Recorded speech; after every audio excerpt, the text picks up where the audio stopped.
Brother Eric John Phelps with 24/7 World Radio Podcasts.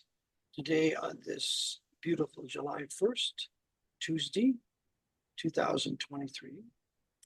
And with us today is our beloved George Widger with his myriad of information that he brings.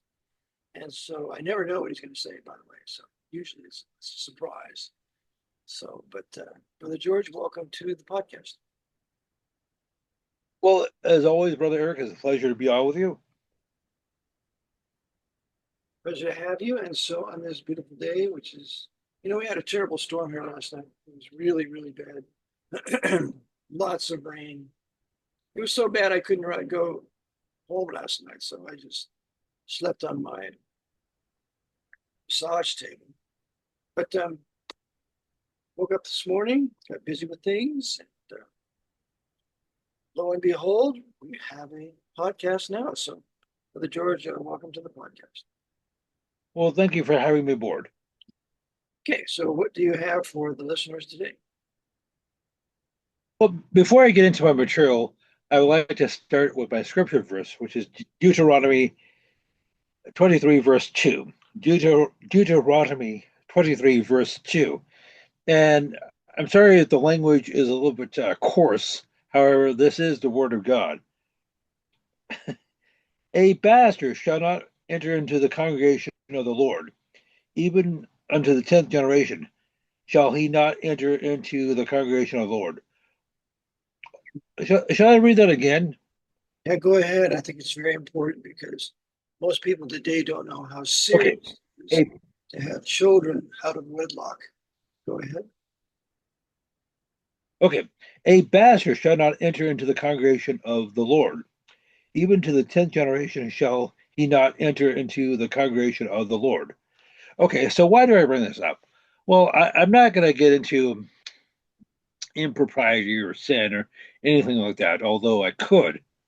However, my whole purpose for adducing this passage, it has to do with Bible comparisons with different translations. Now, I think most people know what a bastard is. Its primary definition is a child who is born out of wedlock, i.e., illegitimate.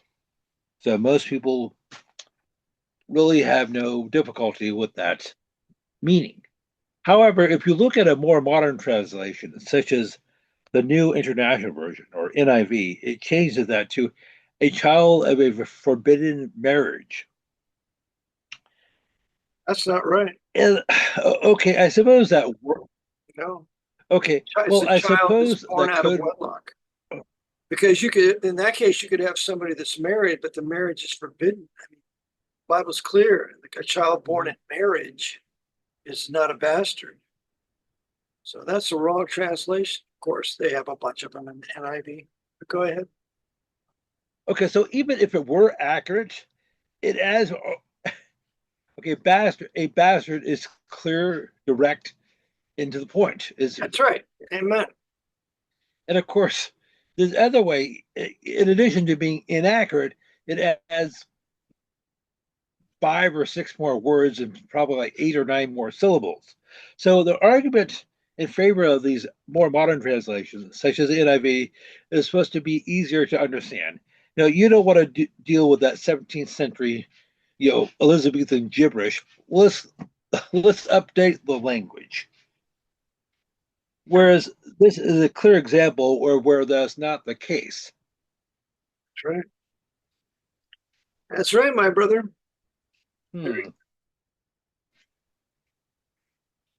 So I'm just wondering, they say, things are bad, but they can always be worse. One of the ways in which life could be worse is I could living in New York City, where it seems as if that in recent years, people living in the Big Apple said, oh, nobody could be worse than Bill de Blasio. Then Eric Adams came along, who is the current mayor. Well, nobody could possibly be worse than Eric Adams. Well, that may be changing this November. Because have you been following that situation Yeah, in Gotham? they got some Muslim there that's everything he says is intended to incite, to drive all the liberal whites, the socialist communist whites, into the new right too. So he's really going to do it, especially in New York. They got to drive those leftist, socialist, communist, white liberals into the new right, and this guy's going to do it. So go ahead. Well, it seems as if that in all these urban centers, New York City, Chicago, San Francisco, wherever, they they install these people like Eric Adams, like Zohar or I'm sorry, Zoran Madami. And in one hand, they pour salt in your wound, and they use the other hand to scrape the chalkboard with their fingernails. And it's not only that they are implementing these insane, evil, satanic, communist, socialist policies. They're just being incredibly obnoxious about it as well. They go Oh yeah, above and beyond the call of duty. oh yeah. They enjoy it because they know So, what they're doing, and they're getting paid. Pardon me, they're getting paid to do it. and I know technically speaking, there's no law, at least in New York State, saying that if you're foreign born, you can't be mayor there. It's not like being president or something like that. But I believe he was born in Uganda, if I'm not mistaken. This guy that's in New York State now, that's against the Jews and wants to confiscate the guns and what else? A host of other things. Take from the rich, give to the poor, redistribution. I mean, all the things that the Jesuit leftist communists have advocated for years, he's advocating all of it. So, Yeah. So does that mean Robin Hood was working for the Jesuits? well, I think that might have been a little different. Okay. So that his mom, what is his name? Okay, I'm having some problems with my internet. His mom went to Laredo High School in Calcutta, India. So she was his mom, even though they're Muslims, his mom went to a Catholic school. Well, when I was in Israel years ago, the first time I was there, I was in 1974. I went to this Arab restaurant, Hmm. and they really have good food, and they were very friendly to me. There wasn't very many people there. I was there, and came and sat down next to me, and served me a wonderful meal. They turned on Christian radio that was very worshipful, and their little girl came into the restaurant, and she had on a Catholic uh, clothing for their Catholic schools, dress. And I said, so you send your children to Catholic schools? He said, oh, yes. All the wealthy Arabs send their children to Catholic schools. And so that was a great awakening for me as to the Arab people united with the Catholic Church. He later said to me, would you like to go see the West Bank? And I said, I'll think about it. So I went to see the Jewish gentleman I was staying with, Joel Baderman. And he said, no, Eric, you don't want to go there because they arbitrarily bomb the place. And you don't need to be in the midst of any kind of aerial bombing. So I didn't go. So, but they were very nice to me. They played biblical Christian music. It was worshipful. It wasn't this Christian rock trash.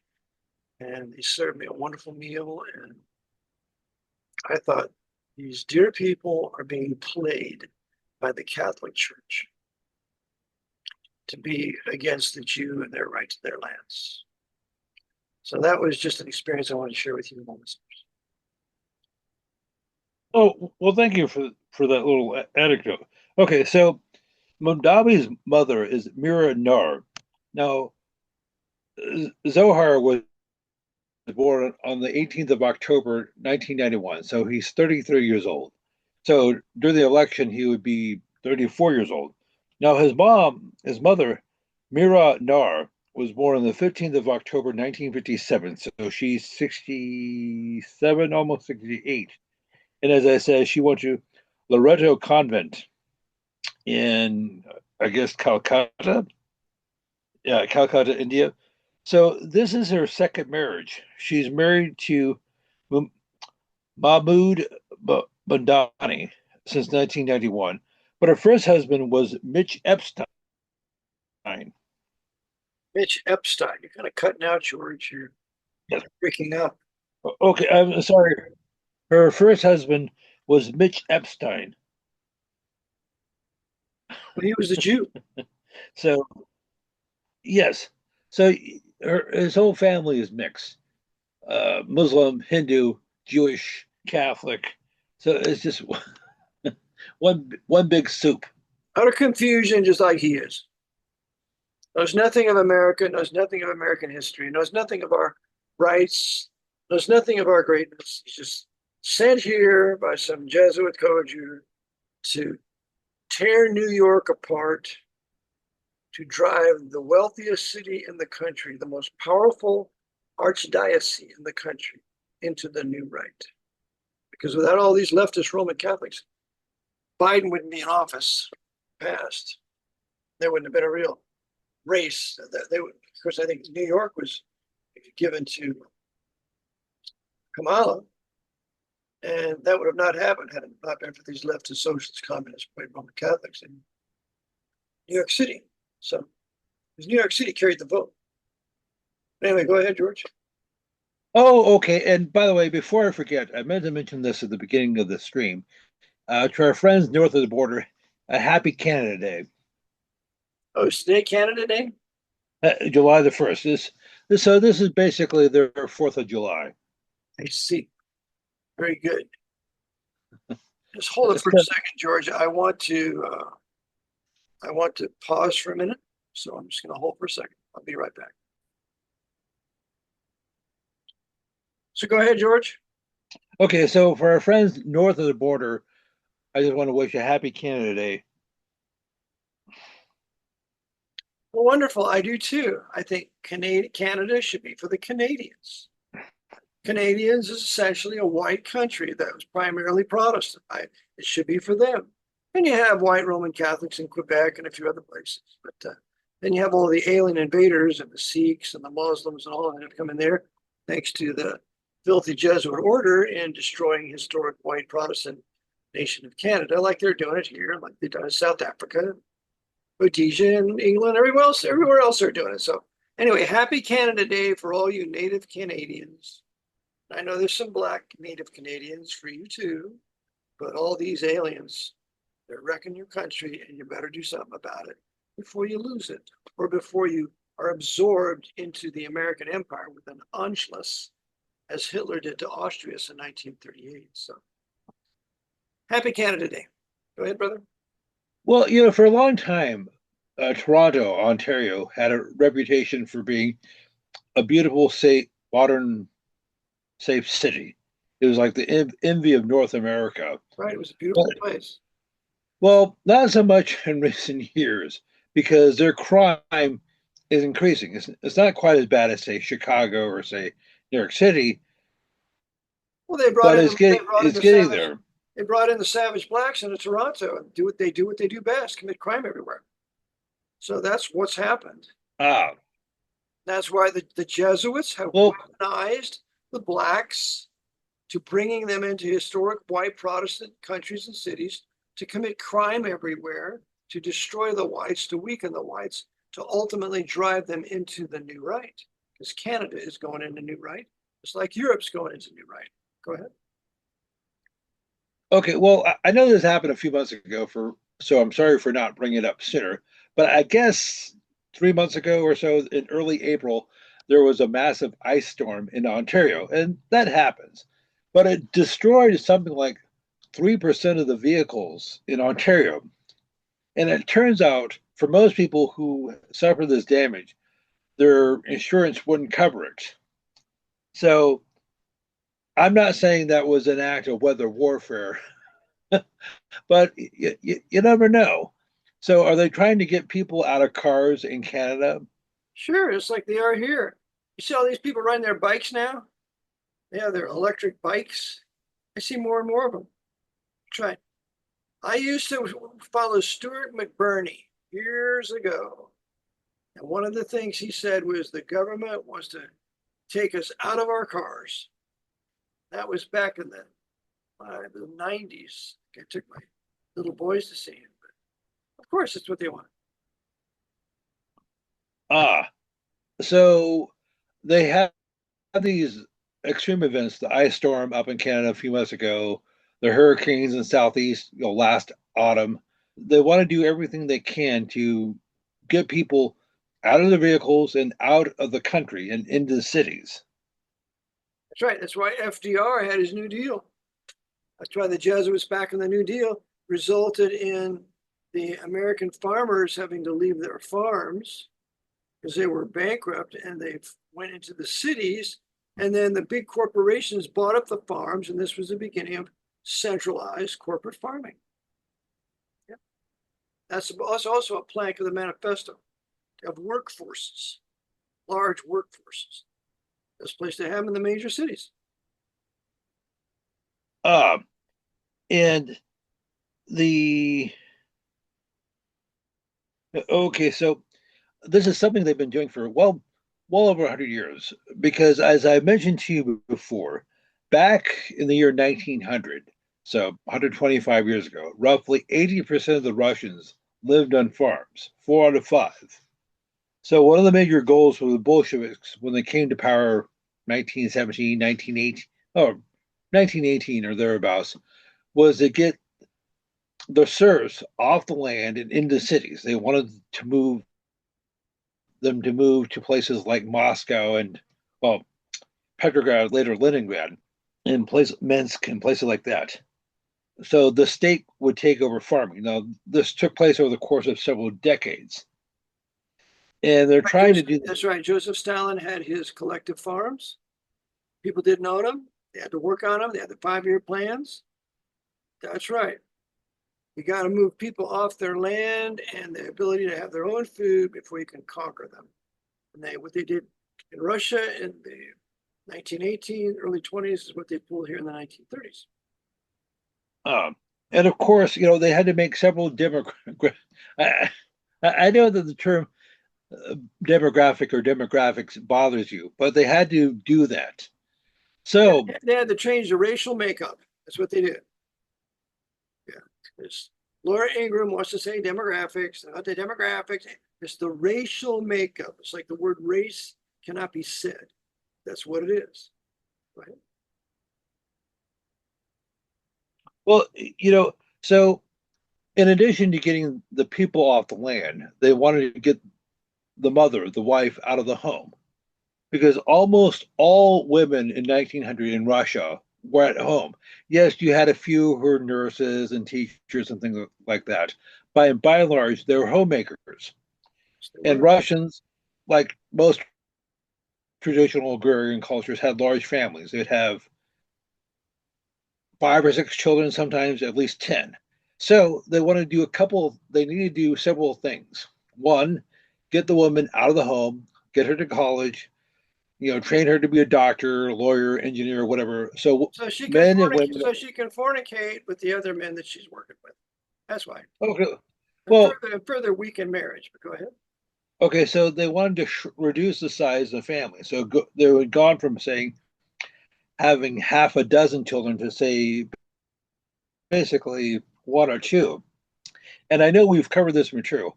Also, they wanted to introduce essentially what we call no fault divorce. Now, as wicked as the czars were, as corrupt as they were, or at least they had a semblance of morality and decency. So, divorce in Russia went from almost non existent, like maybe like 1% of marriages, to almost half. So, you can get divorced for almost any reason under the Bolsheviks, and the women could initiate the divorce. No, I'm not advocating divorce, Kind but that's of like here, the women initiating 70% of the divorces in this country, ruining the white manhood. Go ahead. okay. So they got the people So at the take your farm. time, George. Take your time when you're talking. Make your points.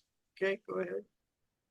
Okay, so the Bolsheviks basically now something you said that roughly 40 years ago in South America, the Jesuits implemented communism in the reductions in places like Paraguay, and several other countries like Venezuela and so forth.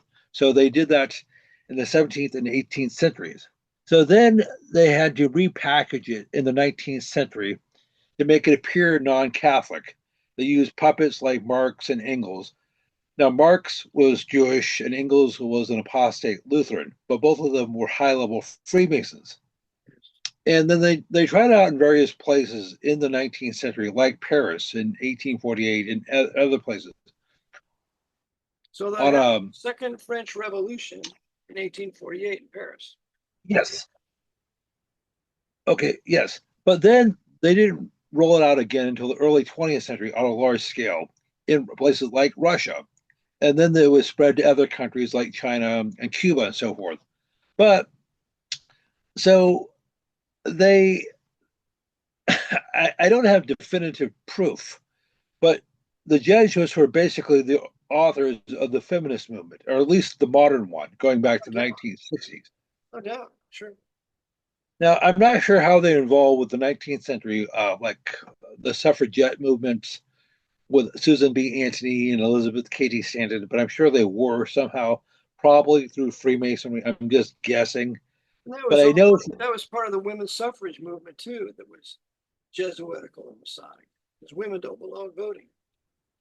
So we're going to get all these women voters and appeal to them sexually and whatever, so they will vote for who we want them to, and divide the family. So the man is not the leader of the family. He's going to give the vote to the women. okay, but definitely we know the Jesuits through the CIA were involved with the modern feminist movement going back to the 1960s because Ms. Magazine was a CIA creation. And they used her front woman, Gloria Steinem, to do that. They use a Jew. Yes, well, that's a papal court Jew, a front Jew, to make it look like it's the Jews that are behind all the feminism. with other figures like Bella Abzug. Another Jew. Yep. uh, and Barbara Streisand. Another Jew. Yep. So they have to use these upfront feminist Jews to make it look like the whole feminist movement is Jewish. And so now we can blame the Jews for it. Okay, so I know we bounced around a little bit. So we saw what happened in, well, getting back to Russia, say 100 years ago, the 1920s. So almost overnight, the birth rate in Russia plummeted. And it got so bad to where, oh, also one of the things the Bolsheviks did is they made abortion legal. They encouraged women to get abortion as a form of birth control. But right around 1930 or so, I guess Joseph Stalin's advisor said, hey, you know what, Joe, I think we might need to put a tap on the brakes on this whole abortion thing and divorce thing. And we need to encourage the Russians to start having children again. So I guess they decided to roll back this whole feminism thing in Russia during the 1930s. So were you aware of that? No, I wasn't. Because they knew they're going to be re-engaging in another war with Germany fairly soon. So in order to do that, you needed bodies to sacrifice in the field. Right. They did. They drove those Russian soldiers. The NKV drove them forward when they had no weapons. I mean, that movie Stalingrad is pretty accurate. And so it was a deliberate sacrifice of a white Russian Orthodox manhood. And German Lutherans. And German Lutherans. That was the whole purpose of Stalingrad. Ah. The German Lutherans and the Russian Orthodox kill each other. And to the amount of what I understand was 1 million men. Yep. Uh, and well, it's interesting. This is something most people don't talk about, and I know you have, and we have before, but most people look at modern wars from a purely secular point of view, and they don't look at the religious angle, or they don't look at the historic religious angle. That's right, which is the most important angle. Everything political, financial is subject to them. They don't look at this as a work of the Jesuit order pursuant to the Council of Trent, killing heretics and liberals, even if it includes their own Roman Catholic liberal people. Go ahead, George. Okay, so, and of course, they're talking. Sometimes they'll be avenging events that took place hundreds of years ago, 400 or 500 years ago, and most people don't know about because, as I've said before, we don't study our history. What's the joke? Well, most people don't know what happened a decade. Not only was it people not only don't know what happened a decade or a century ago, most of them don't know what happened a year ago. And I don't mean to make this sound, you know, go into a whole tirade about distractions and bread and circuses and things like that, because people are more consumed with more trivial things, like who's going to win the Super Bowl or who's going to win the Oscar or whatever. That's right. And so when you're consumed with meaningless things, you can't pay attention to things that have value. Exactly right. So this is their great, well, the Jesuits on their reductions had sports, had games. So you get the Indians occupied with games and they can't really penetrate the slavery that they're in. So they did the same thing here as that they did on their reductions. Uh, uh, well, you know, something I wanted to mention is, speaking of bread and circuses, over the weekend, a famous baseball player, or somewhat famous to me, Dave Parker, died. Do you know who he was? Never heard of him, my brother. Oh, okay. Well, I used to be into baseball. He won a couple World Series rings, one of which with the Pittsburgh Pirates back in 1979 and other teams. And he died of I guess of complications from Parkinson's, so they say, at the age of 74. And he was supposed to be inducted into the Baseball Hall of Fame this month. And I bring him up because his agent was Tom. Sorry, how do you pronounce it? Tom King. Tom I'm, King, I'm sorry, not King. Tom Reich. right? And Reich, Rich, or R. I'm sorry, yes, R Like the third E rate, I. Reich, R-E-I-C-H, or what? Yes, it's like the Third Reich, Tom Reich. That was his name. I was looking at something else. Well, he got his law degree from Duquesne. That's a nice In what? Catholic school. Yes. So he was. I mean, a good Catholic. That's a good Catholic. Go ahead. Yes. So Reich, as I said, was Dave Parker's agent, and he was able to broker all sorts of lucrative deals for Parker. So, quick question for you. I've not looked into this, but Dave Parker was diagnosed with this condition, Parkinson's, back in 2012. Do you know what is supposed to cause it? Sure. Uh, would you mind elaborating? Parkinson's is a parasitic and fungal infection of the brain. When you reverse that infection, the Parkinson disappears. And I proved it. So it's parasites. Fungus accompanies parasites. And there's a tremendous book that I managed to discover when I was out helping a client in the state of Washington, when I decided to go over to the Jesuit University there at Spokane there at Gonzaga. and they glorify their main Jesuit, Pierre de Schmidt. It says a couple of big statues. And in the library, of course, that's where I always go. I went to this bookstore and I found used books. There's a book that in the providence of God that I found, and it's titled Parasitology by Eric Locher and Bruce Hofken. It cost me over $100. It was a brand new book. I ordered it. And in that book, it shows all the different combinations of parasites and fungus, what they do. One of the combinations is parasites and fungus that creates what we know today as cancer. And it's in that book.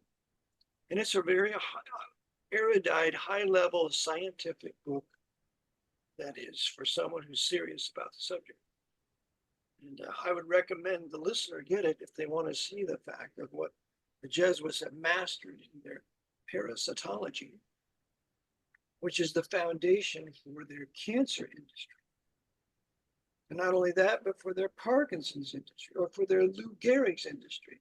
All of it is parasite and fungal infection of the brain, those last two. It can be easily reversed and prevented if you want to.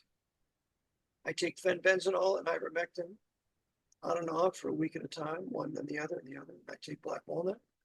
I make myself from the black walnuts that fall off the trees nearby, early September.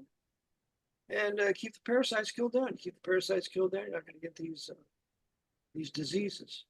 I have another mix that destroys cancer cells, so they're not going to be formed by the parasitic infection, where the fungus enters the cell and alters the DNA of the cell, creating these cancer cells, these trophoblast cells that don't mend with your regular healthy cells. Thus, we have tumors. So anyway, that's what causes Parkinson's, parasites and fungus.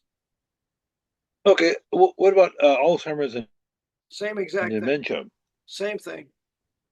All your dementia, if you notice people with dementia and Alzheimer's, I used to work in an Alzheimer's facility. And I noticed that when full moon would come about, that's when they really started getting wild. Well, worms always go active on a full moon. We used to go out and hunt worms, night crawlers, when it was a full moon, because that's when they come to the top.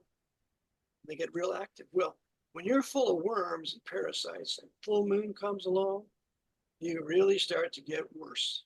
So that further confirms it's a worm infection, a parasitic infection. So that's that too. And we found that we could reverse Alzheimer's from the third stage on, from the first, second, third stage. When it goes to the fourth and fifth, they're pretty well eaten up with parasites. Okay, go ahead, George. Okay, so I imagine that is what is supposed to have killed Ronald Reagan, back Oh, in no doubt. 2004. He Of had course. Sure. Okay. However, I'm not sure how much money he was worth, but millions, I would presume. I'm sure he could have afforded to get these alternative treatments for that. Yeah, he went to Germany. I think he went to Germany for cancer a while back before he died. But yeah, he was infected. They chose not to give him the remedy. After all, he was pretty well used up, and they used him to recognize sovereign state of Vatican City in 1984. That was probably his greatest contribution to the papacy. So they're finished with him and they'll let him go. I mean, however, Ronald Reagan had at least two or three major health issues. One was Alzheimer's, and the other one was cancer. I think he had colon cancer, and he was able to beat that, the colon cancer. That's because he went to Germany. And Okay. used alternative therapies that the Germans can use, but you can't use them here. Ah, Because we're heretics and liberals. You got to kill as many of these heretics and liberals as possible now, boy. So we have a medical inquisition that specializes. Go ahead. okay. So, well, speaking of heretics and liberals, I now I mentioned this to the listeners before, but generally speaking, you and I will talk at least once a week off air to compare notes or talk shop, things like that. And I was able to surprise you. I'd asked you before we got on the air if you knew who Yuri Gagarin was, and you said you had never heard of him before. Nope. Okay, so for brother Eric and for the listeners, Yuri, okay, he was Russian. Alexandrovich, I believe, Gagarin lived from the 9th of March, 1934, died on March the 27th, 1968. So he was 34 years old. I said in a conversation he was 33. I made a mistake. His cause célèbre was that on April the 12th, 1961, he allegedly was the first man in outer space. Now, it's possible he could have obtained low Earth orbit. It could have gone up something like 100,000 All feet that, or all that, thereabouts. all that technology given to the Soviets was given to them by this military government. So that includes Sputnik. Well, So they couldn't yes. invent the Boy Scouts over in Russia. There was a decimated country after World War II. And so they had to create parity with the US and give this bogus space race some teeth. So we'll say that he was out there in space, floating around. By the way, I believe there's several Russian men floating around in space out there, died out there. Go ahead. Okay, so you notice that Gagarin was 34 years old when he died. Well, apparently there's some confusion as to exactly how he died, but he supposedly died in a plane crash in Russia, I guess on March the 27th, 1968. So this is pure speculation on my part, and so this is not definitive. If any of your listeners know more, please send it to me. But is it possible that he could have got the Gus Grisham treatment? Oh, sure. Sure, it's quite possible they killed him. How we're not going to get the press there. We're not going to get any true press. Of course, it's almost as bad here as it is there. But press is controlled, and they'll tell you what they want to. And if you don't like it, well, that's tough. What are you going to do about it? You're not going to do anything about it. So that's Jesuit press in a country that they run. Total censorship. Okay, so for a few years in the 1960s, Gagarin was basically a national hero in Russia because, after all, he was the first man in space, and of course, not only was that the case, so he was the first person in space before America did the same thing or allegedly the same thing. So, but as I said, this is back in the 1960s, so virtually nobody had heard of him, at least in his lifetime. So, is it possible that he was going to talk or have an interview with a reporter or something like that? Sure, it's quite possible. That's the same thing they did with Stanley Kubrick. Talked to that guy and said that we didn't go to the moon, that I filmed it. And wasn't long after that, he was dead. So, of course, it's absolutely possible. The Jesuits run the press, and anybody who says something that they shouldn't say, they silence them or kill them. Real simple. That's how you keep control for the dictator in the country that you run under the guise of a democracy or a republic. Okay, and nobody would be the wiser. Of course not. They're all slaving to pay their bills. When are you going to have time to check it out? You don't have any money. You got to be busy paying your bills. Every waking hour, you have to work to save to pay bills and whatever the thing. So you don't have time to save and have your own middle class and check it out. It's a perfect system they've set up, and in Russia, and in China. Okay, and after all, Gagarin, like John Glenn and Buzz Aldrin, was a test pilot. And so, hey, he could have just simply had an accident. Sure, sure. Ah, okay. Well. Speaking of obituaries, uh, I mentioned to you this morning that Jimmy Swaggart died, and I don't have anything concrete on him, whether he was a Freemason or anything like that. It's possible, but I don't have any proof. So, do you have any sort of inside information on him? No, I don't. And the problem with me is I always liked the guy. When I was first saved back in 1972, 73, I was stationed in New Mexico. for my tech school there with missile guidance and control, the Air Force. And I went to a Southern Baptist church there, and I met a guy there named Jerry Paul Douglas. And Jerry was a Christian disc jockey. And so after church on Sunday, we would go out to lunch, and then we'd go over to the radio station just across the line in, I think it was Lubbock area. Not sure where it was. I can't remember. It's just across the line from Clovis. And he introduced me to Jimmy Swaggart. And he sang some beautiful songs. Really loved him. And didn't bother me. He was a Pentecostal. He obviously loved the Lord. And then when he went down with that Hispanic woman, a prostitute, it was sad. But then again, before that happened, he was denouncing the Pope. And so it could very well have been a setup for him to go down. And after that, he never touched the papacy. They put him back on TV. So to be on the Pope's TV, you can't be blaming the papacy for any ill doing. So that's what Fox has in common with MSNBC. They're all touting the American Pope, what a wonderful thing he is, because you can't be on the Pope's TV and denounce the papacy. And so Jimmy Swaggart did that, and they set him up. And now, then for the many years later, he never really attacked the papacy. Well, for what it's worth, okay, so Jimmy Swaggart was born in 1935, the 15th of March, so the Ides of March. So he was born the same year as Elvis. Okay. And speaking of the king of rock and roll, I'm sorry? Okay, I'm listening. Go ahead. Okay, so speaking of the king of rock and roll, before Jimmy Swaggart got involved in ministry, I guess he did some recordings.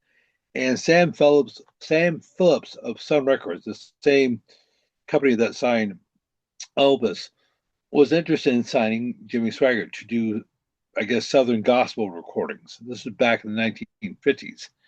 And I guess for whatever reason, Swaggart declined. And reason, George, I'm not looking to George, for some reason you're cutting out. It's like in the middle of a word. It's just silent. So just try to finish your words. Try to finish your words and your sentence, because all of a sudden you just cease to exist. So try to do that, okay? Oh, all right. So I'll do that again. So back in the 1950s, Sam Phillips of Sun Records asked Jimmy Swaggart if he would be interested in signing with his label, Sun Records. And this was the same label that signed Elvis around the same time, 1954, 55, whatever that was. And for whatever reason, Swaggart declined. Now Swaggart would not have done rock and roll. He was supposed to do Southern gospel. And I guess it's in his blood because Swaggart was cousins with Jerry Lee Lewis and Mel Tillis, the country singer. And I guess from various sources, Jerry Lee Lewis was a Freemason. That's what I've heard. I mean, you're not getting on the Pope's TV unless you have some sort of a secret society connection. It's just not happening. No real honest individual men that are on TV anymore. And you're not, going to be getting a record deal, or you get your songs played on the radio unless you've sold your soul. That's right. So anyhow, so you mentioned Jimmy Swaggart and his fall with this prostitute. Well, during the 1980s, you had a bunch of televangelist scandals. In addition to Jimmy Swaggart, you also had Jim and Tammy Faye Baker. You had Oral Roberts. All basically around the same time. Oral Roberts, I believe, I'm just going from memory here, said that he needed to raise so much money for his university in Oklahoma. Otherwise, the Lord was going to call him home.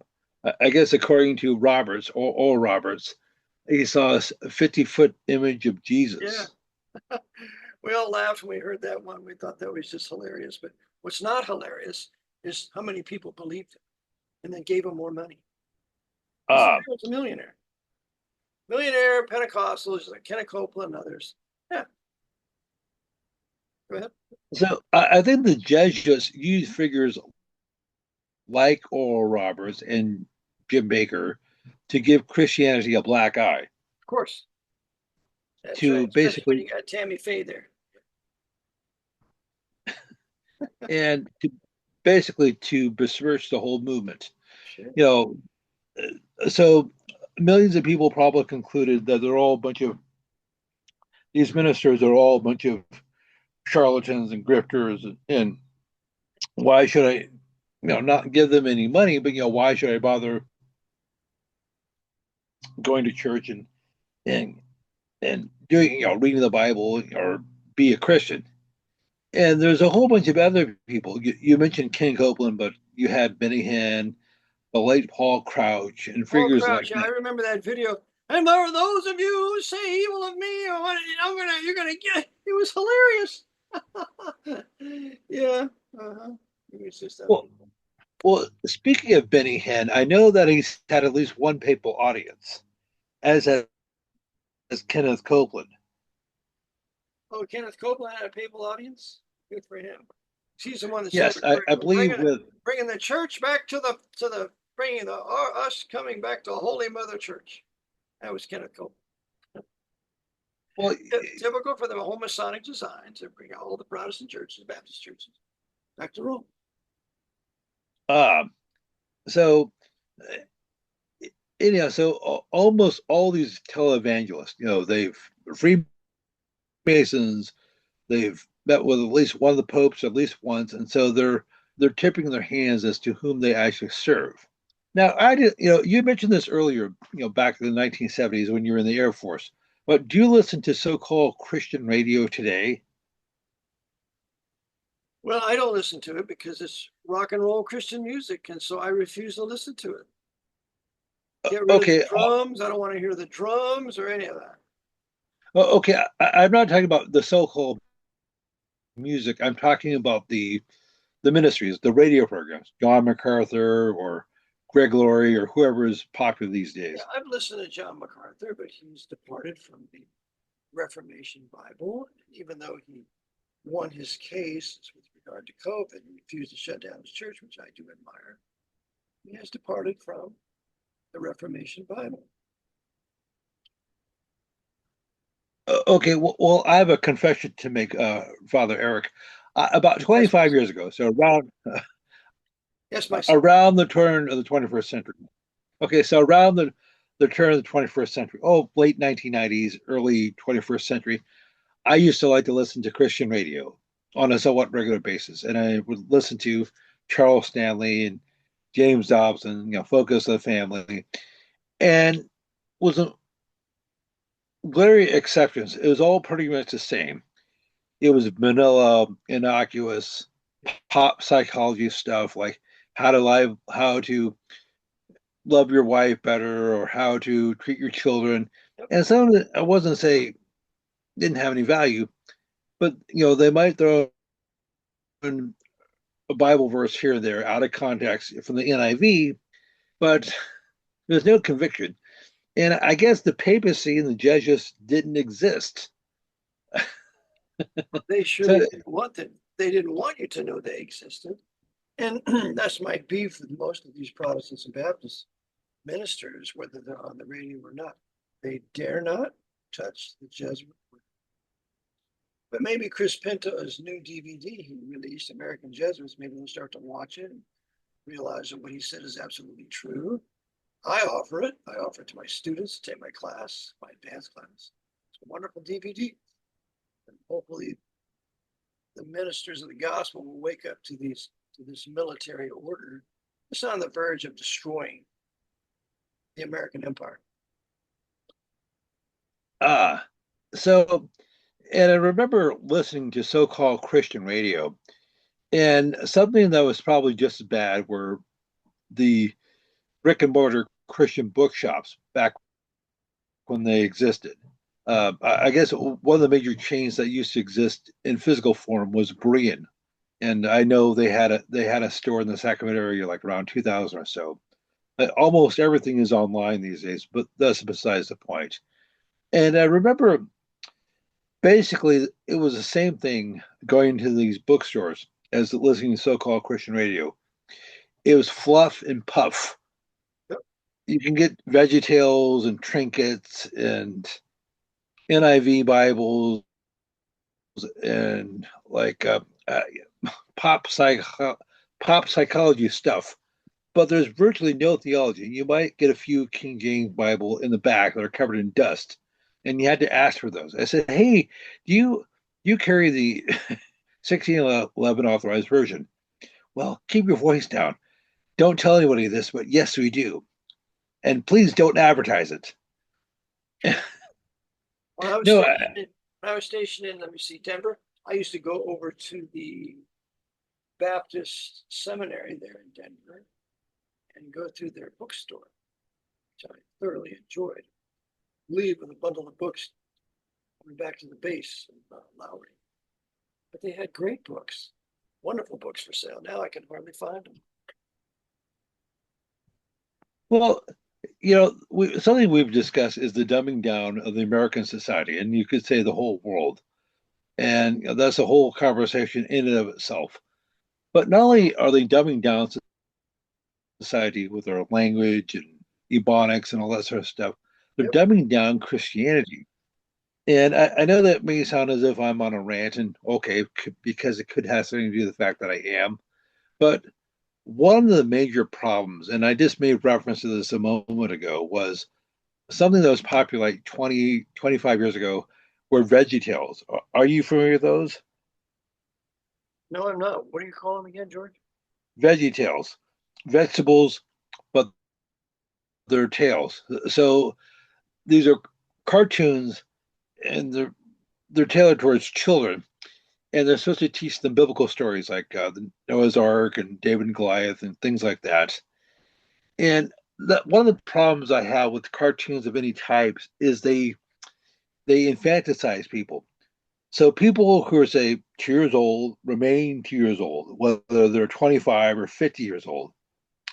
And rather than treating people like adults or future adults, you basically treat them like children, and they remain children basically forever.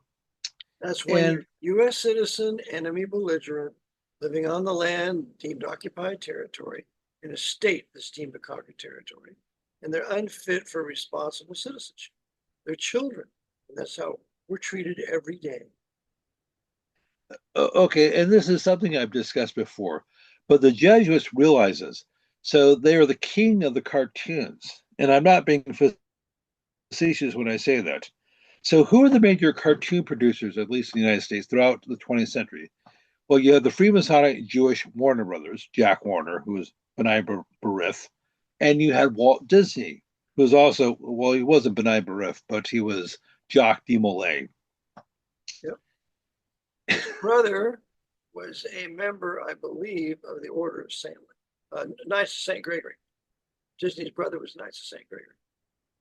Yes, and as we've discussed before, this was years ago, Bank of America financed the original Snow White back in 1937. So it was the Knights of Malta that financed Disney. Because prior to Snow White, Disney's basically made what were called shorts, cartoons that would say maybe 5 or 10 minutes, because traditionally, cartoon or going back to the 1920s, cartoons were meant as fillers before they showed the feature presentation, and they're geared towards children. Yep, that's true. And Snow White was the first feature length cartoon. And as I said, at the time, it cost an astronomical $4 million. And the only institution that would bankroll it was Bank of America, the Ah, the Knights of Malta. Jesuit Bank of America. And so, given the success of Snow White, they said, okay, we'll finance all your future projects. So that means like Pinocchio and Yeah. Snow White and Seven Dwarfs and so forth. And later on, Disneyland and Yep. things like that. Okay. So that is how the Vatican got control of Disney. and to this day. As a matter of fact, who was it? Oh, the priest. Who was the priest that did Joe Biden's inauguration? Was it Leo J. Donovan, yes, Leo J. Thank you. Sorry, I former, forgot that. former Georgetown University president, Bill Yes. Clinton's Well, big buddy. well, did you know that Leo J. Donovan was on the board of directors for Disney back in the Yes, 1990s? yes, on the 17-member board of directors for Disney. That's right. Hmm. So, so why would a collared Jesuit priest be on the board of directors? Well, to give his blessing on all the perversions that what Disney was doing, about Ah, demoralizing the culture. Jesuits love demoralizing a culture because then the manhood is easily conquered. ah. So, yeah, so Leo J. Donovan not only was on the board of directors for Disney, he did Joe Biden's inauguration in 2021. He was president of Georgetown, as you said. He also did Hunter Biden's funeral, officiated Hunter Biden's funeral. Who did? Who appreciated his funeral? Leo J. Donovan. Yes, I guess. Yes, I guess, or whatever they call it in the Catholic Church. But I guess he did the mass. Uh, Yeah, so anyway, he was a very powerful oh, okay. priest. Go ahead, George. And I think he's still with us. He's like 90 something years old, like 91, 92, something like that. So I guess he's not ready to be turned into dust just yet. Oh, okay. So something I wanted to mention is somebody sent me this a while back in that do you remember Shirley Temple, uh, Sure. the actress from the 1930s and 40s? I watched all of her little movies, The Littlest Rebel, and all of them. Uh, and well, I probably haven't seen one of her films in like 40 years or something, 45 years. I mean, I wasn't a big fan of hers. But do you know who was a big fan of hers? Who, George? Well, well, Ronald Reagan. So she, among other things, she was the ambassador to what used to be Czechoslovakia, and I believe to the United Nations. And she was a dame of the Knights of St. John of Jerusalem. Oh, she was a Dame of Malta? Well, she was Shirley Temple Black. She was also a member of the Council on Foreign Relations. That Thank you for the Dame of so Malta connection, though. That's very important. how so? Yeah, she's obviously connected to the ruling elite of this country. She's a Dame of Malta, just like the Queen of England. It's like Phyllis Schlafly, Uh, all dames of Malta. Yeah, and the late Margaret Thatcher. yeah. She a Dame of Malta too. She was a Dame of Malta. Well, she's a dame of the Knights of St. John of Jerusalem. That's a Malta. That's Dame of Malta. Oh, okay. As was okay. Ronald Reagan was also a Knight of St. John of Jerusalem. As a matter of fact, he was knighted while he was still president. He knighted in 1989, right before he left office. Yes, about a week or so before he left office. There was uh, there was the knights there. Good old J. Peter Grace was there, I think, because J. Peter Grace died Uh, in 1993, I think. mhm. um, and so if you think about it, the two major, okay, so something we were told back in the 1980s, it was the three amigos that brought down the USSR: Ronald Reagan, Margaret Thatcher, and Pope John Paul II. Dame At of least Malta, two of whom were yeah. Dame of Malta, Knight of Malta, and head of the Knights of Malta, the Pope himself. Because remember, he's over the uh, cardinal, he's over the Grand Master of the Knights of Malta, and the Grand Master has the status of a cardinal. So the Pope, was over him. So all uh, the Knights of Malta bringing down Soviet Russia. What a joke. uh, and of course, Miguel Gorbachev was in on it as well. I think he was not a multitude. He was a Russian branch. Yes, he was. Yeah. So they're all working So, together for the Pope. you know, uh, well, well, see, the thing is, okay, Margaret Thatcher, if you talk about the religious affiliations, she grew up Methodist, but she switched over to the Anglican Church when she married her husband. And so that's It's over in the British Roman Catholic Church. That's okay. So Mikhail Gorbachev was baptized Russian Orthodox. He left the church, but I understand in life he returned back to the Russian Orthodox Church, the apostate Russian Orthodox Church. yeah. And The Roman Catholic Church in Russia. The Jesuits. ah, Yeah. and they've ran it, they've run the Russian Orthodox Church for well over 100 years. Would that be safe to say? Oh yeah. Well, when they Ah, had the Bolshevik Revolution, they killed over 5,000 priests and nuns of the Orthodox Church in 1918 to 22. Gutted the place. ah, Gutted the leadership that was against the papacy. They're they're the high ones there that refused to attend Vatican I in 1870. They refused to attend. ah. And now, in terms of Ronald Reagan, it's difficult to pin down exactly what his religious views were. Now, his mother, Nell Reagan, was, I believe, Church of God, I believe, which is like a type of an offshoot of the Presbyterians. His father, Jack, on the other hand, was a devout Roman Catholic. As a matter of fact, he was a Knight of Columbus, along with his brother, Neil Reagan. So Ronald Reagan was actually baptized Roman Catholic, which is something virtually nobody knows.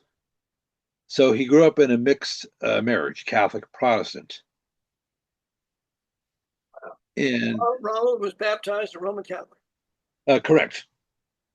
Well, he was a member of the sovereign state of Vatican City. Ronald Reagan was a citizen of the sovereign state of Vatican City by virtue of his quote unquote baptism, which is Ah, um, well, we've been going on for what? So has it been about an hour? yeah, it's been an hour. We need to end this, George. So Okay, go so ahead could and I just summarize. mention? Yeah, summarize, give your contact info, and we'll get out of here. Okay, before I summarize, do you mind if I just mention one other thing? I will give you a dispensation. So I was just, I'll give you a well, dispensation, thank you, brother. but this is the last one.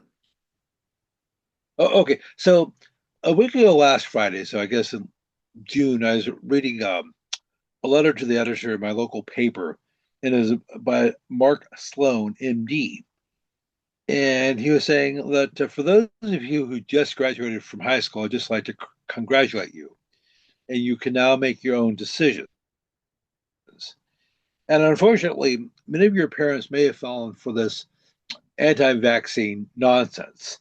And for whatever reason, they decided not to get your child the shots, specifically measles, mumps, and rubella, MMR. Which is Well, in Europe. Yeah, go ahead. oh, okay. Well, well. Now that you're at least 18 years old, you can make your own health choices, and I'd hope you would do the right thing and get that shot and all other shots for the flu, COVID, whatever. And Who told him that? so I guess this is Mark Sloan, a local doctor. Oh, of course, they're the vaccine pushers. Of course, he'd say that. Okay, now I'd heard of Sloan before, but I really didn't know it because in a different context. But I didn't really know much about him. But so I decided to go look him up. And it turns out the same paper did a fluff piece on him back in 2009. And one of the things they mentioned in passing is, Mark Sloan is a devout Irish Roman Catholic.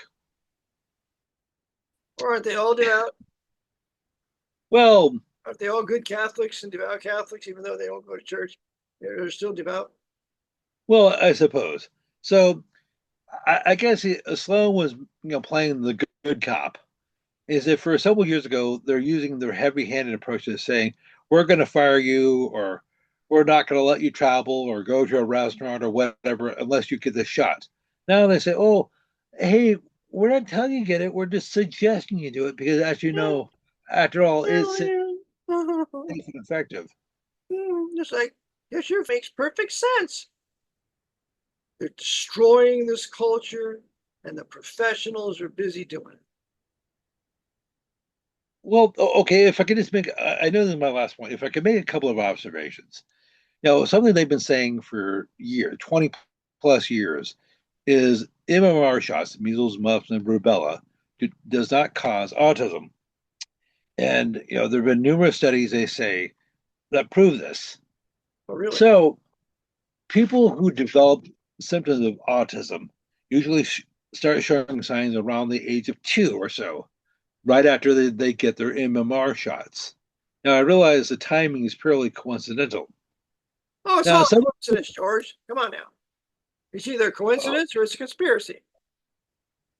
Go ahead. okay. Also, something you had mentioned before on a personal note, you said you one of your children got way back when and developed Guillain-Barré. That was my oldest son. Okay, He was so if you look hospitalized. that up, He was hospitalized and he couldn't walk. ah, did he recover? Yes, he did, but I was pretty upset about it. As you should be. I felt like killing the doctor. Of course, my wife at the time insisted on it. So anyway, go ahead. Okay, so if you look that up, that is one Guillain-Barré is 100% Absolutely. not all.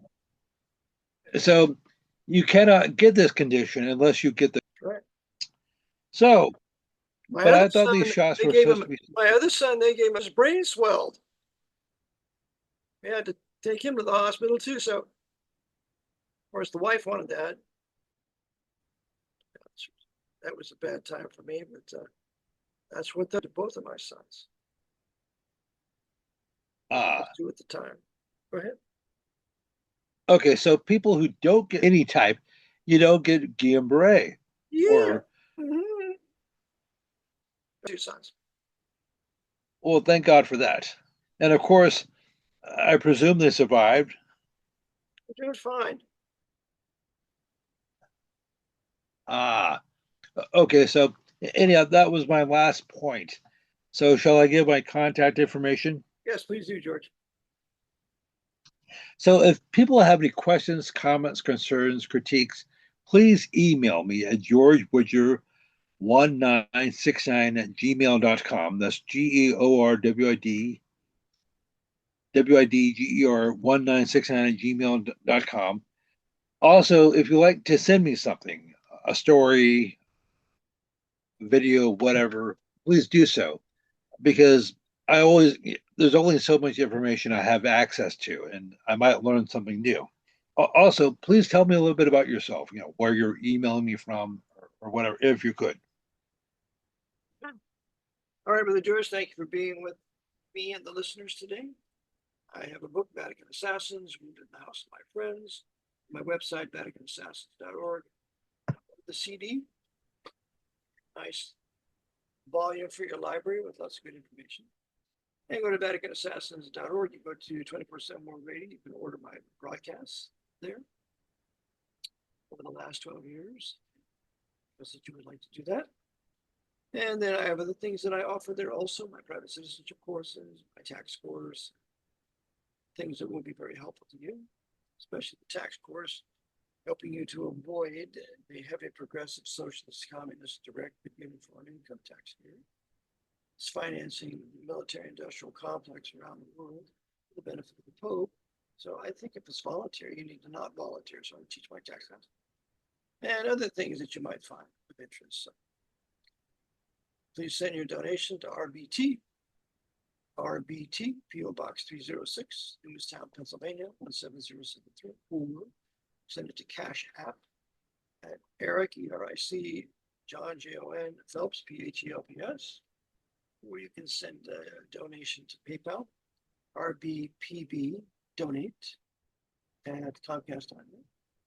And dearly appreciate your gifts to further the ministry of preaching the true gospel, telling the truth about how the Pope runs the world, and especially this country, and to the end that the Lord's people would repent and seek to do that which is right in resisting unto blood, striving against sin, Hebrews 12:4.